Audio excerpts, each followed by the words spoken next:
de 2002, por aí. Em 2004 houve a famosa chuva, né? Rachou as casas aqui dessa rua, da CRC, então eu me exilei lá no centro. Do centro eu vim aqui para o bairro Planalto. Ele está me chamando de flagelado, né? Não vamos falar assim de refugiado, né? Mas desde aquela época a gente já via o problema que os senhores enfrentam, com uma dimensão menor do que o que eu enfrentei, porque eu não era proprietário, eu era apenas um locatário, então era fácil se retirar. Para vocês não é. Investimento de vida e todos os outros fatores que já foram levantados aqui. Bom, eu quero justificar a minha presença pelo fato de a minha promotoria ser a promotoria da saúde pública, não é? E o tema da saúde pública tangencia a questão do meio ambiente. São áreas afins, né? Então, assim como nós estamos trabalhando na questão dos mercados públicos de Juazeiro, por sinal, eu tenho alguns parceiros aqui, o Dr. Regivaldo é meu parceiro nessa luta, para sanear as irregularidades de todos os mercados públicos de Juazeiro, que são administrados, entre aspas, pela empresa SR Empreendimentos. Nós estamos nessa luta, né? Estamos em vias de entrar com ação civil pública, pleiteando a interdição de todos os mercados. Não houve absolutamente chance nenhuma de uma medida paliativa, como a senhora falou, e nós vamos judicializar a coisa nesse sentido, que os 7 mercados sejam interditados e o frigorífico industrial do Cariri. Então nós vamos enfrentar a coisa dessa maneira. Não sabemos como o Poder Judiciário vai equalizar isso, porque é um interesse dos permissionários também. Mas eu fiz esse insight com relação aos mercados para justificar a nossa presença aqui. A Promotoria da Saúde Pública de Juazeiro atualmente está comigo e eu entendo particularmente que é um problema que tangencia a saúde pública, né? O acúmulo de águas, o empoçamento de águas, o não escoamento de águas obrigatoriamente vai trazer problemas de saúde para um grande número de pessoas. Então a sugestão que eu tenho, depois de ter ouvido tudo que eu vi, é uma sugestão bem objetiva e que talvez possa, vamos dizer assim, lançar uma luz um pouco mais forte sobre o debate, chamar a atenção. Eu proponho que vocês entrem com a ação civil pública e nós juntos. A Associação dos Moradores da Lagoa Seca, ela tem esse poder, essa legitimidade para ingressar em juízo para a defesa desses interesses difusos e coletivos que estão sendo lesados. Que ordens de direitos são essas? O direito urbanístico, no tocante ao descumprimento da legislação do plano diretor, normas de postura, colocação de distanciamento entre calçadas, enfim. É esse interesse. 2, o dano ambiental residual que veio se acumulando durante todos esses anos. É possível dimensionar financeiramente esse dano? É possível. Vocês contratam uma perícia particular, uma comissão de peritos particulares, e eles vão dimensionar o que nós chamamos de dano ambiental residual, que vem se acumulando durante todos esses anos. Esse é um ponto. O terceiro ponto é o dano material decorrente dos prejuízos que vocês vêm acumulando. Claro que uma parte deles não pode mais ser judicializado, porque foram atingidos pela prescrição, já são 20 anos. Mas de uns anos para cá, vocês podem dimensionar financeiramente o prejuízo que vocês têm e colocar isso no bojo de uma ação civil pública. É assim que funciona. O que precisa fazer para dar entrada nessa ação? Primeiro de tudo, vocês precisam ter documentos. Um dos documentos, né, é a ata de constituição da associação e que vocês providenciam uma coleta massiva de assinaturas e identificação dos moradores. Passa-se uma relação com o nome de vocês, a assinatura, a identificação através da cópia do RG e do CPF, a identificação do proprietário da residência que representa aquela unidade residencial. Tá? De posse disso, nós vamos convocar uma audiência pública, lavramos um termo, com a presença dos senhores ou de uma comissão por vocês nomeada, pedindo, provocando o Ministério Público para essa providência. E nós, juntos, a associação e o Ministério Público, solidariamente, entram com a ação civil pública. Contra quem? Contra o município, infelizmente. Não é? E contra quem esteja praticando dano de uma forma bem clara. No caso desse loteamento aqui, com certeza ele vai figurar no polo passivo da ação, não é? E outros loteamentos que já estejam em andamento, a ação civil pública tem esse poder, não é? De barrar uma obra dessa, de bloquear o andamento da obra até que seja feito um estudo ambiental, de impacto ambiental, enfim. O que eu posso dizer para vocês é que nós estamos à disposição, não há problema para nós recebermos vocês. Agora precisamos da sua ajuda, porque a nossa estrutura do MP aqui no Juazeiro ainda é um pouco deficitária. Nós não temos o técnico ambiental, então precisamos da ajuda dos órgãos competentes ou de quem seja habilitado nessa área e possa nos ajudar. Precisamos também da documentação. Nós não temos gente para colher essas assinaturas, então a associação vai fazer isso para nós, ok? Então se mobilizem, juntem documentos. Os documentos que vocês não tiverem, a gente requisita ao poder público. Por sinal, há 15 dias atrás, o doutor Heraldo foi de extrema elegância quando enviou um e-mail para mim, respondendo que iria atender uma requisição minha. Eu me surpreendi, 24 horas estava o documento na mão, e esse documento estava com vocês aqui para a reunião, acho que foi lido na reunião passada, né? Então, há colaboração dos órgãos públicos, eu não creio que haja má vontade da parte de ninguém. O que nós precisamos é judicializar o debate, é colocar isso na justiça. É o meu ambiente, né? Eu gosto de estar ali, e eu sei que muita gente não gosta de justiça. Uma senhora falou hoje para mim, eu não gosto desse negócio de delegacia, de fórum. Eu gosto, é o lugar do meu trabalho, eu não vou negar. É um ambiente adequado para se discutir essas questões dessa magnitude, e funciona. Vamos acreditar que funciona. Funciona tanto que ultimamente nós estamos enfrentando uma questão de sobrevivência institucional.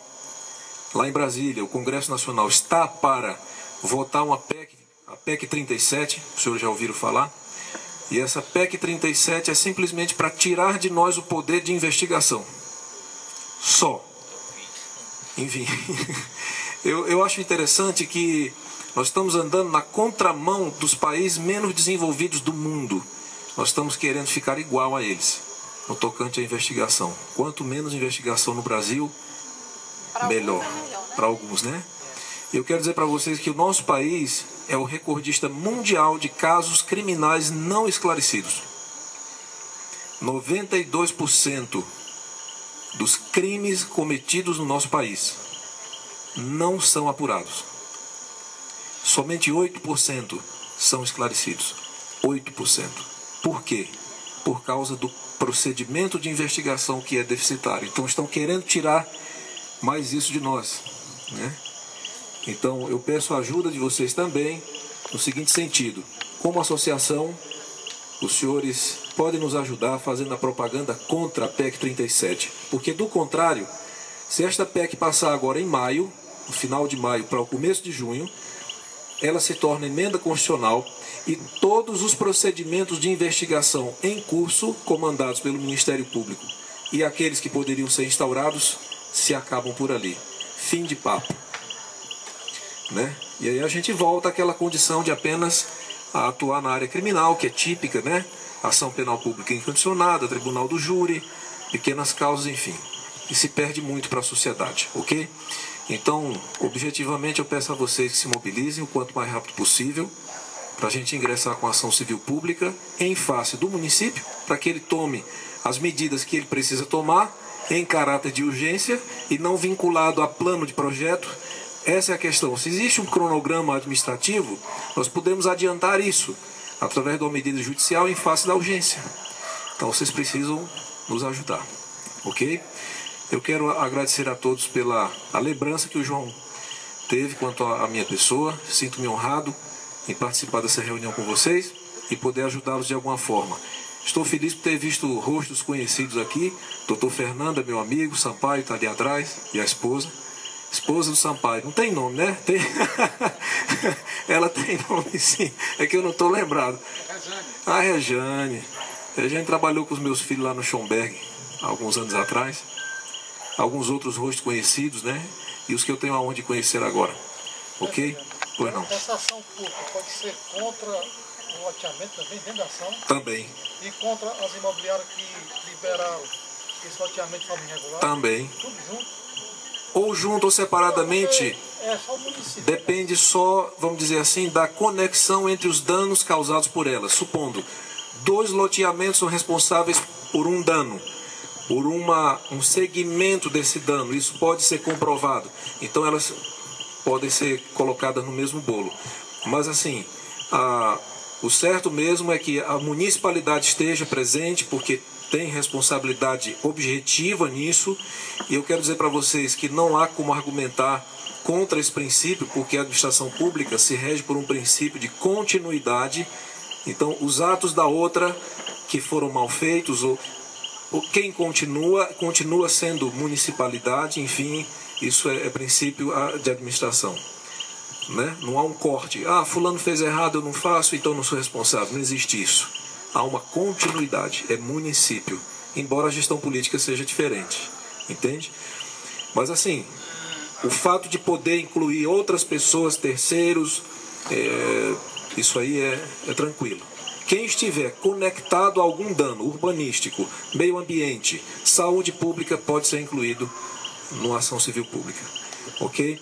Eu agradeço. Deixa eu só fazer uma pergunta aqui e uma colocação. Veja bem, eu vejo aqui minha amiga Disney e George, todo chuva que ele clamou, socorro e tantos outros aqui.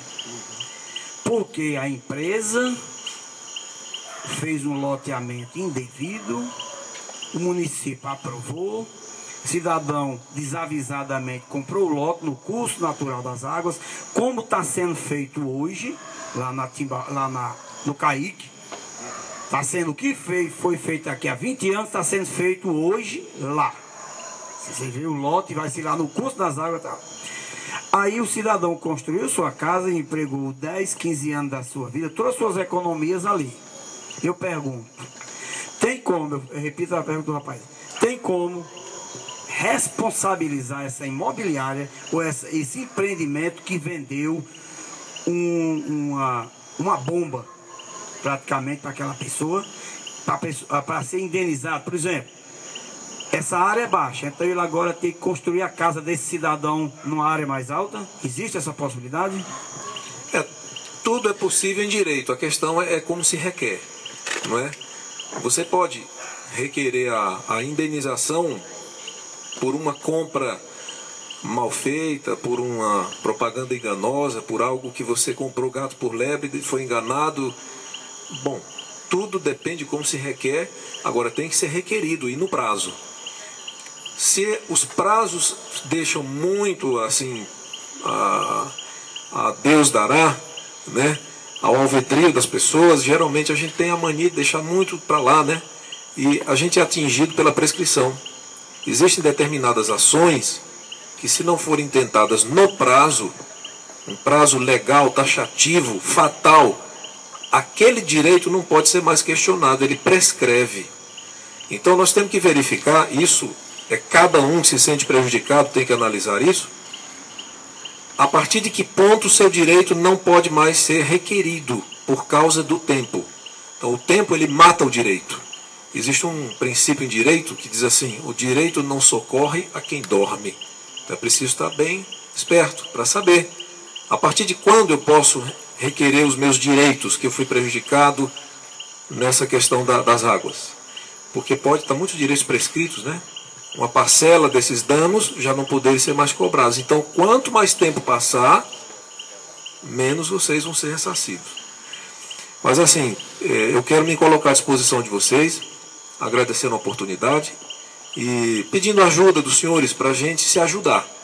Nós não temos corpo técnico, é uma falha estrutural da nossa instituição, estamos tentando sobreviver como podemos, mas a Constituição e as leis do nosso país nos deram um poder que ainda não foi derrubado no Congresso, que é de investigar e o poder da ação civil pública, que compete a vocês também. Vamos andar juntos nessa questão. O sindicato não, desculpa, tá? Associação, sindicato é lá do mercado. Não é? A associação tem que andar junto conosco, né? Lá no mercado a coisa aconteceu assim, fizemos uma assembleia e nesta assembleia foi decidido que a empresa SR Empreendimentos qualquer proposta dela não seria aceita pelos permissionários. E assim vai ser feito. Eles tiveram 90 dias para implementar o plano de combate a incêndio e pânico, que é uma condição sine qua non qualquer mercado funcionar. Não tem plano de incêndio lá. Nem tem mangueira de hidrante, nem tem água para combater incêndio. É mole, né? Então, aquele prédio, todos os prédios que funcionam no mercado aqui em Juazeiro, eles literalmente são uma bomba. Eles podem tocar fogo a qualquer momento e não tem como evitar um incêndio ali, né? Então, não resta outro caminho. Numa situação dessa, ou numa situação desta empresa que está loteando e prejudicando vocês, se a interdição da obra, o embargo da obra for o caminho, vamos requerer e ver o que a justiça faz. Por último, eu quero pedir a vocês que mobilizem a imprensa. A imprensa tem sido um grande aliado meu, né, Tony? Muito. Um grande aliado nosso do Ministério Público. Vocês têm que botar a cara na TV mesmo. E gritar mesmo. Principalmente porque ano que vem tem eleições. Então a hora é essa de vocês, como cidadãos, botar a cara na TV e falar, olha, queremos a obra assim. E funciona. Porque chama atenção e forma opinião, tá certo? Não se furtem a isso. Usem todas as armas que podem. Ok, Tony? Fica esperto aí, seja um parceiro. Pessoal, estou às ordens. Que Deus abençoe vossa jornada, vossa campanha. Nós estamos à disposição.